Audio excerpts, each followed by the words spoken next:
Hello વિદ્યાર્થી મિત્રો, કેમ છો? હું તમારો મિત્ર પ્રકાશ કણજરે આ ચેનલમાં તમારું સ્વાગત કરું છું. તો વિદ્યાર્થી મિત્રો, તમે અગાઉના ક્લાસ ના જોયો હોય તો તમને નીચે લિંક મળી જશે અને ત્યાં આગળ તમે અગાઉના તમામ ક્લાસ જોઈ શકશો. તમે MCQ સેક્શન ABCD પણ જોઈ શકશો અને તેનો PDF પણ તમને ત્યાં આગળ મળી જશે. તો વિદ્યાર્થી મિત્રો, આગળ પહેલો પ્રશ્ન છે આપણે જે અગાઉની પરીક્ષા 2022-23માં બીજી 24માં પણ જે બી પ્રશ્ન પૂછાયેલા છે તમામનું આપણે સોલ્યુશન કરવું છે અને સારામાં સારા પ્રશ્નોનું સોલ્યુશન સરળતાથી કરી શકીએ. તો આપણે પ્રશ્ન સમજવાનો પ્રયાસ કરીએ. વર્તુળનો સ્પર્શક વર્તુળને ખાલી જગ્યા બિંદુમાં છેદે છે. તો સૌથી પહેલાં વર્તુળ કોને કહેવાય અને ગોળ કોને, સર્કલ કોને કહેવાય? ચલો એ જોઈએ કે વર્તુળ જો વિદ્યાર્થી આ શું છે? વર્તુળ છે. લાડવો માનો હમ એનો શું વચ્ચે હોય? મધ્યબિંદુ હોય. શું હોય? મધ્યબિંદુ. હવે વર્તુળ બને ક્યારે? વર્તુળ બને ક્યારે? જો માન લો કે આ dot dot dot dot dot બધા ભેગા થાય વિદ્યાર્થી મિત્રો, ત્યારે શું બનતું હોય છે?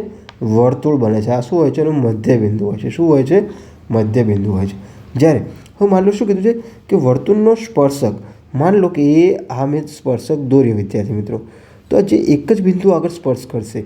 ઓકે, એક જ બિંદુ આગળ સ્પર્શ કરશે. કેવી રીતે ખબર પડશે? માન લો કે જો તમે ગમે ત્યારે વિદ્યાર્થી મિત્રો જુઓ કે તમારી જે સાયકલ હોય છે વિદ્યાર્થી, સાયકલનું શું હોય છે? ટાયર હોય છે. શું હોય છે? ટાયર હોય છે. વચ્ચે વ્હીલનું શું હોય છે? ઘેર ઓલું શું કહેવાય છે? આપણે રિંગ હોય છે. બરાબર. હવે જો આ બધા શું જોઈએ? તારથી શું હોય છે? જોડાયેલા હોય છે. શું હોય છે? જોડાયેલા હોય છે.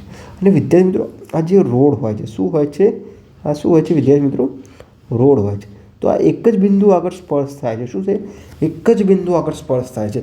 માટે આગળ શું લખી શકાય આપણે વિદ્યાર્થી મિત્રો કે વર્તુળનો સ્પર્શક વર્તુળને કેટલા બિંદુમાં છેદે છે? એક બિંદુમાં છેદે છે. તો આપણો અહીં આગળ શું થઈ ગયું વિદ્યાર્થી મિત્રો? એક માર્ક શું થઈ ગયો? પાક્કો થઈ ગયો. તો હવે વિદ્યાર્થી મિત્રો, અગાઉના ક્લાસ જોવા માટે ચેનલને સબસ્ક્રાઈબ કરી દેજો અને તમામ ક્લાસ તમને ફ્રીમાં મળશે, કારણ કે મારો એવો પ્રયાસ છે કે શિક્ષણનો ધંધો બંધ થવો જોઈએ. જય હિન્દ, જય ભારત.